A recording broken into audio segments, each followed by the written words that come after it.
السلام عليكم ورحمة الله وبركاته. نحمده ونصلي على رسوله الكريم، أما بعد، فأعوذ بالله من الشيطان الرجيم. بسم الله الرحمن الرحیم. رکوع نمبر 2 کا آغاز ہوتا ہے آیت نمبر 17 سے. اللہ تعالیٰ ارشاد فرماتے ہیں: ما کان للمشرکین ان یعمروا مساجد اللہ. مشرکوں کے لیے کبھی یہ حق نہیں ہے کہ وہ اللہ تعالیٰ کی مسجدوں کو آباد کریں. مشرکوں کے لیے مناسب نہیں کہ وہ عبادات اور نیکیوں کے ذریعے سے مساجد کو آباد کریں، کیونکہ یہ مسجدیں تو اللہ وحدہ لا شریک کے نام پر بنائی گئی ہیں. کیسے ممکن ہے کہ جو مساجد اللہ تعالیٰ کی رضا کے لیے بنائی گئی ہوں انہیں مشرک آباد کریں؟ اس لیے یہاں پر یہ خاص طور پر کہا گیا ہے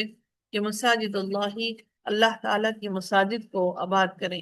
یہاں پر جس نے یہاں مسجد اللہ پڑھا ہے تو اس نے مسجد حرام یعنی خانہ کعبہ اس سے مراد لی ہے. لیکن یہاں پر ہم نے لفظ پڑھا ہے مساجد اللہ، یعنی مساجد اللہ تعالیٰ کے ذکر کے لیے ہوتی ہیں اور اللہ تعالیٰ کے سوا ان میں کسی کا نام نہیں لیا جا سکتا. تو کیسے ممکن ہے کہ ان کی تعمیر میں وہ لوگ حصہ لیں جو اللہ تعالیٰ کے ساتھ دوسروں کو شریک ٹھہراتے ہیں؟ تو اللہ تعالیٰ نے یہاں پر در حقیقت جو جب مسجدیں بنائی جاتی تھی تو مسجدوں میں مشرکین بھی مل کر ان کے ساتھ ہیلپ کیا کرتے تھے. ٹھیک ہے، یعنی کہ جب ان کو تعمیر کیا جاتا تھا تو مشرکین بھی مسلمانوں کی ہیلپ کیا کرتے تھے. تو یہاں پہ اس لیے خاص طور پر کہا گیا ہے کہ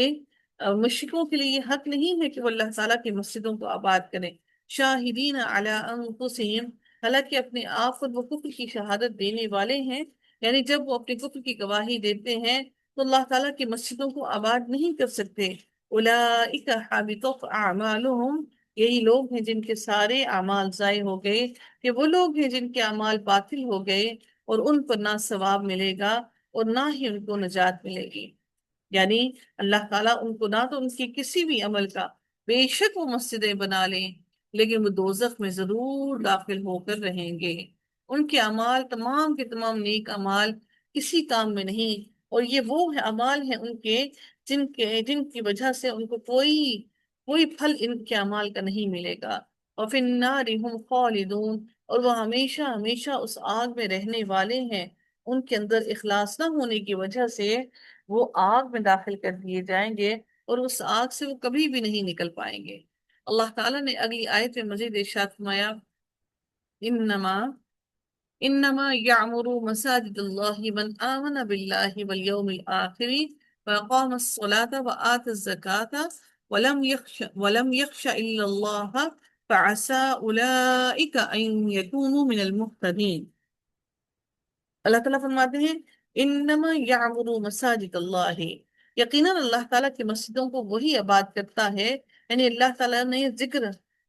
نے ذکر فرمایا ہے کہ اس کے گھروں کو آباد کرنے کا حقدار کون ہو سکتا ہے، یعنی ان میں عبادات کرنے اور ان کو پاک کرنے کا حق کس کا ہے. اب اللہ تعالیٰ آگے اگلے حصے میں ارشاد فرماتے ہیں وہ کون ہے جو آباد کرنے والے ہیں. من آمن باللہ والیوم الآخر،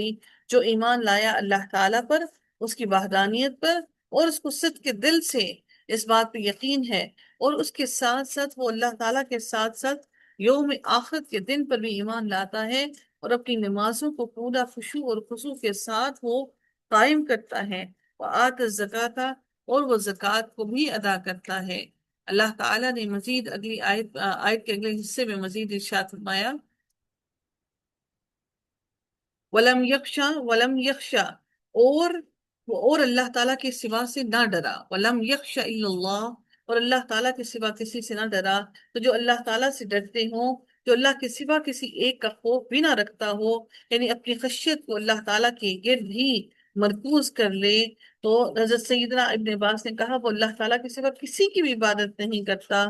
اور تو اللہ تعالیٰ اس کے لیے فرماتے ہیں کہ ایسے بندے کے لیے کیا ہے، فَعَسَىٰ أُولَٰئِكَ أَن يَكُونُوا مِنَ الْمُهْتَدِينَ. اللہ تعالیٰ فرماتے ہیں ایسے انسان کے بارے میں کہ امید ہے کہ یہ لوگ ہدایت پانے والوں میں سے ہوں گے. عسا اللہ تعالیٰ کی طرف سے وجوب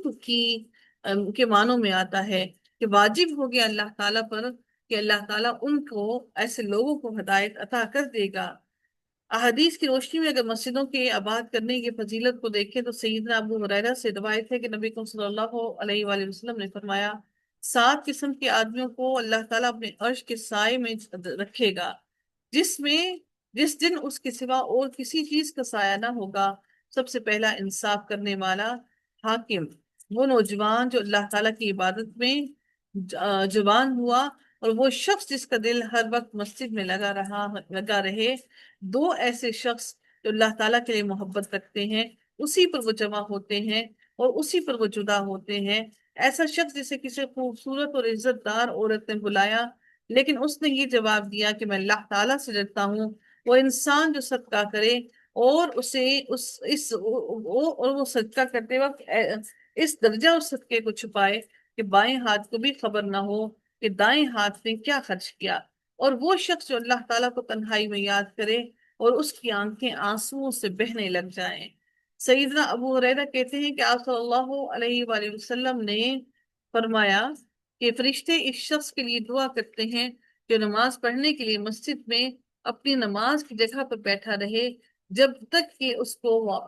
کو حدث لاحق نہ ہو جائے، یعنی کہ اس کو قضاء حاجت یعنی کہ واش روم جانے کی ضرورت پیش نہ آ جائے۔ فرشتے یوں کہتے رہتے ہیں، یا اللہ اس کو بخش دے، یا اللہ اس کو بخش دے۔ اس لیے ہم سب کو چاہیے کہ جو بھی انسان ہیں، ہم جتنے بھی انسان ہیں، ہم سب کو چاہیے کہ ہم سارے کے سارے مسجدوں کو آباد کرنے کی کوشش کریں۔ اگر اب مسجد کی تعظیم اگر دیکھی جائے کہ مسجد کی تعظیم کیا ہے، اس کے بارے میں ہم دیکھتے ہیں کہ سب سے پہلے اگر مختصراً ہم مسجد کی تعظیم کو دیکھ لیں تو وہ اس کو مد نظر رکھتے ہوئے ہم دیکھتے ہیں کہ کیا ہے کہ سب سے پہلے یہ ہے کہ سجدہ میں اونچی آواز سے کلام نہیں کرنا چاہیے، اور مسجد میں شور و غل نہیں مچانا چاہیے،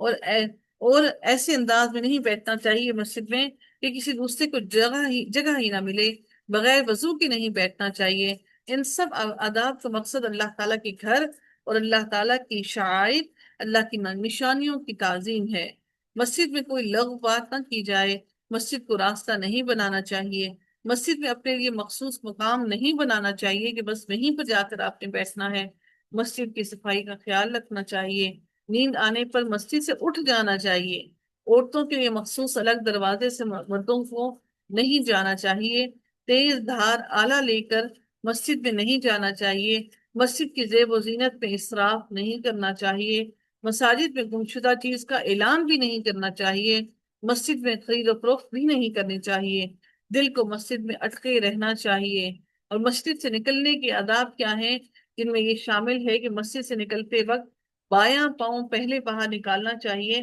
اللہ تعالیٰ کا ذکر اور نبی کریم صلی اللہ علیہ وآلہ وسلم پر درود شریف بھیجتے ہوئے نکلنا چاہیے، اور مسجد سے نکلنے کی دعا اللہم انی اسألک من فضلک یہ پڑھ کر مسجد سے باہر نکلنا چاہیے، جس کا معنی ہے کہ اے اللہ میں تجھ سے تیرے فضل کا سوال کرتی ہوں۔ اور جب مسجد میں داخل ہوں تو یہ دعا پڑھی جائے اللہم افتح لی ابواب رحمتک، اے اللہ میرے لیے اپنی رحمت کے دروازے کھول دے۔ اور جب مسجد میں داخل ہوں، داخل ہوتے وقت 2 رکعت تحیت المسجد ادا کرنی چاہیے۔ یہ سنت موقدہ ہے جس کا نبی کریم صلی اللہ علیہ وآلہ وسلم نے حکم دیا ہے۔ اور جب بھی مسجد سے نکلیں تو اس نیت سے نکلنا چاہیے کہ آپ واپس مسجد میں آئیں گے۔ اللہ تعالیٰ اگلی آیت میں مجید ارشاد فرماتے ہیں اجعلتم سقایت الحاج وعمارة المسجد الحرام كمن آمن بالله باليوم الآخر وجاهد في سبيل الله۔ اللہ تعالیٰ فرماتے ہیں کہ کیا تم نے حاجیوں کو پانی پلانا اور مسجد حرام کو آباد کرنا، یعنی کہ حاجیوں کو پانی پلانا اور مسجد حرام کو آباد کرنا اس جیسا بنا دیا جو اللہ تعالیٰ اور آخرت کے دن پر ایمان لایا اور اس نے اللہ تعالیٰ کی راہ میں جہاد کیا۔ اللہ تعالیٰ کے نزدیک دونوں برابر نہیں ہو سکتے، اور اللہ تعالیٰ ظالم لوگوں کو ہدایت نہیں دیتا۔ اس آیت کو اگر ہم اس کا شان نزول دیکھیں تو سیدنا نعمان بن بشیر سے روایت ہے کہ رسول اللہ صلی اللہ علیہ وسلم کہ میں رسول اللہ صلی اللہ علیہ وسلم کے ممبر کے پاس تھا کہ ایک شخص نے کہا کہ مجھے اس بات کی کوئی پرواہ نہیں کہ میں اسلام لانے کے بعد سوائے حاجیوں کو پانی پلانے کے کوئی عمل نہ کروں، اور دوسروں نے کہا مجھے کوئی پرواہ نہیں کہ اسلام لانے کے بعد مسجد حرام کو آباد کرنے کے علاوہ کوئی عمل نہ کروں، تیسرے نے کہا اللہ تعالیٰ کی راہ میں جہاد اس سے افضل ہے جو تم نے کہا، سیدنا عمر نے ان سب کو ڈانٹا اور کہا کہ اپنی آواز کو رسول اللہ صلی اللہ علیہ وسلم کے ممبر کے پاس بلند نہ کرو۔ یہ جمعہ کا دن تھا، لیکن جمعہ کے دن کی نماز ادا کرنے کے بعد آپ صلی اللہ علیہ وسلم کی خدمت میں حاضر ہو کر میں نے آپ سے اس کا فتویٰ طلب کیا، جس میں انہوں نے اختلاف کیا تو اللہ تعالیٰ نے یہ آیت نازل فرمائی، کیا تم حاجیوں کو پانی پلانے اور مسجد حرام کے آباد کرنے کو اس شخص کے عمل کے برابر قرار دیتے ہو جو اللہ تعالیٰ اور آخرت کے دن پر ایمان لایا ہو اور اس نے اللہ تعالیٰ کی راہ میں جہاد کیا ہو؟ علی بن ابو طلحہ نے اس آیت کی تفسیر میں سیدنا ابن عباس کی روایت کیا ہے کہ یہ عباس بن عبد المطلب کے بارے میں اس وقت نازل ہوئی تھی جب انہیں بدر کے دن قیدی بنا لیا گیا تھا، اور انہوں نے کہا تھا کہ اگر تم ہم سے اسلام اور ہجرت اور جہاد میں سبقت لے گئے ہو تو کیا ہوا، ہم بھی مسجد حرام کو آباد رکھتے، حاجیوں کو پانی پلاتے اور فدیہ دے کر قیدیوں کو چھڑاتے رہے ہیں۔ تو اس موقع پر اللہ تعالیٰ نے اس آیت کریمہ کو نازل کیا اور فرمایا کہ تمہارے یہ تمام اعمال حالت شرک میں تھے اور شرک کے ساتھ کسی بھی عمل کو قبول نہیں کیا جاتا۔ تو یہ سارا اس آیت کا شان نزول تھا اور جس کے متعلق یہ آیت نازل ہوئی، یعنی کہ دونوں برابر نہیں ہو سکتے ہیں۔ اللہ تعالیٰ مزید اگلی آیت میں ارشاد فرماتے ہیں الذین آمنوا وہاجروا وجاہدوا فی سبیل اللہ باموالہم وانفسہم اعظم درجۃ عند اللہ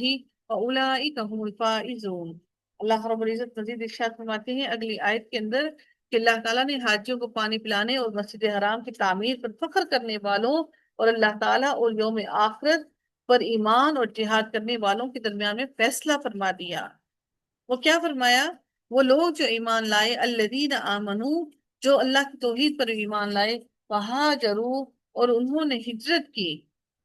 وجاہدوا فی سبیل اللہ، اور اللہ تعالیٰ کی راہ میں اپنے مالوں اور جانوں کے ساتھ جہاد کیا، اعظم درجات عند اللہ، اللہ تعالیٰ کے نزدیک ان کے وہ درجوں میں بڑے ہیں، زیادہ بڑے ہیں۔ اس سے بڑا درجہ ہے یعنی فضیلت مراد ہے۔ اس کا مطلب یہ نہیں ہے کہ دوسروں کے درجے کم ہیں، کیونکہ اس کے مقابلے میں دوسرے لوگوں کے اعمال تو ضائع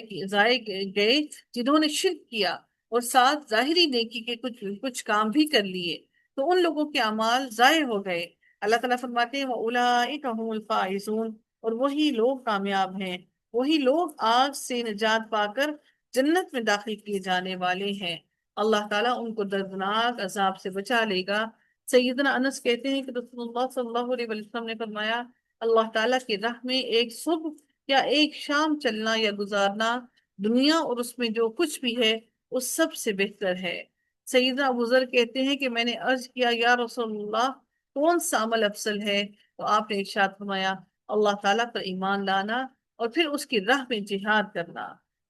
یعنی کہ جہاد کرنے کی اتنی بڑی فضیلت ہے۔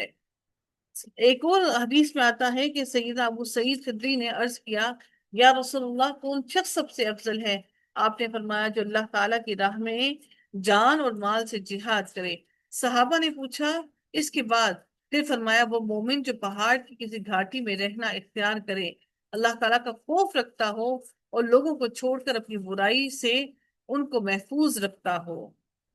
تو اللہ پھر یعنی نبی اکرم صلی اللہ علیہ وسلم نے ہر عمل میں سب سے اوپر جہاد کرنے والوں کا ذکر کیا ہے کہ جہاد کرنے والوں کی فضیلت بہت زیادہ ہے، جو اپنے مال اور اپنی جان اور مال سب کو لے کر وہ جہاد کرتے ہیں۔ اللہ تعالیٰ فرماتے ہیں یہی وہ لوگ ہیں جو کامیاب ہونے والے ہیں، اولئک هم الفائزون۔ اب اللہ تعالیٰ اگلی آیت میں ارشاد فرماتے ہیں اللہ تعالیٰ فرماتے ہیں یبشرهم ربهم برحمت منہ ورضوان وجنات لهم فیہا نعیم مقیم۔ ان کا رب انہیں اپنی جانب سے رحمت اور رضامندی اور جنتوں کی خوشخبری دیتا ہے جن میں ان کے لیے ہمیشہ رہنے والی نعمتیں ہیں، یعنی وہ نعمتیں کبھی ختم ہونے والی نہیں ہیں۔ اب وہ صرف نعمتیں اللہ تعالیٰ نے ان کو نہیں دے دی، بلکہ میرے رب نے فرما دیا کہ ایسی جگہ پر خالدین فیہا ابدا، وہ اس جگہ میں ہمیشہ ہمیشہ رہنے والے ہیں اور اس میں سے وہ کبھی نہیں نکلیں گے۔ ان اللہ عنده اجر عظیم، نہ صرف وہ ہمیشہ رہیں گے، ان کو کوئی تکلیف نہیں پہنچے گی، بلکہ اللہ تعالیٰ فرماتے ہیں کہ اللہ تعالیٰ کے نزدیک ان کا بہت بڑا اجر ہے، اللہ تعالیٰ ان کے درجات کو بلند فرمائے گا۔ اللہ تعالیٰ مزید فرماتے ہیں یا ایھا الذین آمنوا لا تتخذوا آباءکم، اے لوگو جو ایمان لائے ہو، اپنے باپوں اور اپنے بھائیوں کو بھی اپنا دوست نہ بناؤ، اگر وہ ایمان کے مقابلے میں اخوانکم اولیاء اپنے دوست نہ بناؤ، ان استحبوا الکفر علی الایمان، اگر وہ کفر کے بدلے ایمان کے بدلے کفر کو پسند کرتے ہیں، اگر ان کے دل ایمان کے بدلے کفر میں لگے ہوئے ہیں، اگر ان کی نظروں کے اندر ایمان کی کوئی قدر و قیمت نہیں ہے، تو تم ان کو دلی رغبت میں نہ ڈالو، تم ان سے دلی رغبت نہ کرو، اور خوشی سے ایمان پر کفر کو ترجیح دیں تو انہیں اپنا رفیق ہرگز نہ بناؤ۔ اولیاء ولی کی جمع ہے، جس کا مراد ہے، جس سے مراد کیا ہے، دلی دوست، یعنی کہ تم اپنے دل کی تمام باتیں ان پر مت کھولو۔ اللہ تعالیٰ نے مزید فرمایا وَمَن يَتَوَلَّهُم مِّنكُمْ فَأُولَٰئِكَ هُمُ الظَّالِمُونَ، اور تم میں سے جو ان سے دوستی رکھے گا تو وہ سارے کے سارے لوگ ظالم ہیں۔ سیدنا ابن عباس نے کہا وہ انہی جیسا مشرک ہے، کیونکہ جو شرک پر راضی ہو تو وہ مشرک ہے۔ تو ان سے دوستی کرتے کرتے آخر کار ایک دن ایسا آئے گا کہ تم بھی انہی جیسے ظالم اور مشرک بن جاؤ گے۔ اللہ تعالیٰ اب اگلی آیت میں مزید ارشاد فرماتے ہیں قل ان کان آباؤکم وابناؤکم واخوانکم وازواجکم وعشیرتکم واموال، اللہ تعالیٰ فرماتے ہیں کہ اے نبی آپ ان کو کہہ دیجئے، ان کو حکم دیا جا رہا ہے کہ ان کان آباؤکم، کہ اگر تمہارے باپ اس حکم میں مائیں اور اگر تمہارے باپ اس حکم میں آ جائیں، اگر تمہارے باپ اور تمہارے بیٹے اور تمہارے بھائی اور تمہاری بیویاں اور وہ اموال جو تم نے کمائے ہیں، اور وہ تجارت جس کو کم ہو جانے، یعنی کہ جس کو تم مندہ پڑ جانے سے تم ڈرتے ہو، اس سے مراد کیا ہے کہ یعنی کہ وہ تجارت کہ تمہیں ایسا لگتا ہے کہ تم اگر ایمان لے آئے تو تمہاری تجارت کم ہو جائے گی، کیونکہ تمہیں ایسا لگتا ہے اگر تم ایمان لے آئے تو مشرکین مکہ تم سے چیزیں خریدنا بند کر دیں گے، تمہاری تجارت کم ہو جائے گی، یعنی سامان کے کم ہو جانے اور نقصان واقع ہو جانے سے تم ڈرتے ہو۔ وَمَسَاكِنُ تَرْضَوْنَهَا، اور وہ گھر جنہیں تم پسند کرتے ہو، گھروں کی خوبصورتی اور ان کے رہنے والوں سے تعلق اور ان میں جی لگنے کی وجہ سے تم انہیں پسند کرتے ہو، اور وہ تمہاری خواہشات اور پسند کے ترجمان ہوتے ہیں۔ احب الیکم من اللہ، تمہیں اللہ تعالیٰ سے زیادہ محبوب ہیں، یعنی تمہیں اللہ تعالیٰ سے یہ تمام چیزیں زیادہ محبوب ہیں، پسندیدہ ہیں، اور اور اس کے رسول سے بھی زیادہ پسند ہیں، وجہاد فی سبیلی، اور اس کی راہ میں جہاد کرنا، یعنی جو اس کے دین کی سربلندی کے لیے راستے میں نکلے، فتربصوا، تو انتظار کرو، یعنی اللہ تعالیٰ کا عذاب نازل ہونے کا انتظار کرو، حتیٰ یأتی اللہ بأمری، یہاں تک کہ اللہ تعالیٰ اپنا حکم لے آئے۔ اس سے مراد اللہ تعالیٰ کا فیصلہ ہے کہ وہ اپنا فیصلہ لے آئے، اور اس کا جلد آنے والا عذاب اور آخرت میں جو ان کو عذاب ملے گا، یا فتح مکہ ہے، اس سے مراد یا پھر فتح مکہ ہے جس میں اللہ تعالیٰ نے مسلمانوں کو کامیابی عطا فرمائی اور کافروں کو اللہ تعالیٰ نے ذلیل اور رسوا کر دیا۔ بھی امر ہی سے مراد وہ حسن رحمۃ اللہ علیہ نے کہا کہ اس میں عذاب ہے، یا اللہ تعالیٰ کی عافیت، یعنی کہ اللہ تعالیٰ کی عقوبت کا اشارہ کیا گیا ہے۔ اللہ تعالیٰ کے امر، اللہ تعالیٰ کے حکم اور اس کے عذاب کو کوئی ٹال نہیں سکتا۔ اللہ تعالیٰ فرماتے ہیں واللہ لا یہدی القوم الفاسقین، اور اللہ تعالیٰ فاسق لوگوں کو ہرگز اللہ تعالیٰ ان لوگوں کو ہدایت نہیں دیتا۔ فاسق لوگ اللہ تعالیٰ کی اطاعت کے دائرے سے باہر نکل جاتے ہیں، اللہ تعالیٰ اپنے رسول اور اپنے راستے میں جہاد کی محبت پر، اپنے رشتوں کی محبت اور مال، گھر اور تجارت کی محبت کو ترجیح دینے والے کو اللہ تعالیٰ فرماتے ہیں کہ ایسے شخص کو میں ہدایت ہرگز نہیں دیتا۔ سیدنا انس سے روایت ہے کہ رسول اللہ صلی اللہ علیہ وسلم نے فرمایا کہ 3 خصلتیں ایسی ہیں جس میں یہ پیدا ہو جائیں اس نے ایمان کی مٹھاس کو پا لیا، اول یہ کہ اللہ تعالیٰ اور اس کا رسول اس کے نزدیک سب سے زیادہ محبوب بن جائیں، دوسرے یہ کہ وہ کسی انسان سے محض اللہ تعالیٰ کی رضا کے لیے محبت رکھے، تیسرے یہ کہ وہ کفر میں واپس لوٹنے کو ایسا برا جانے جیسا کہ آگ میں ڈالے جانے کو وہ برا سمجھتے ہیں، یعنی وہ کفر کی طرف واپس لوٹ کر نہ جانا چاہیں۔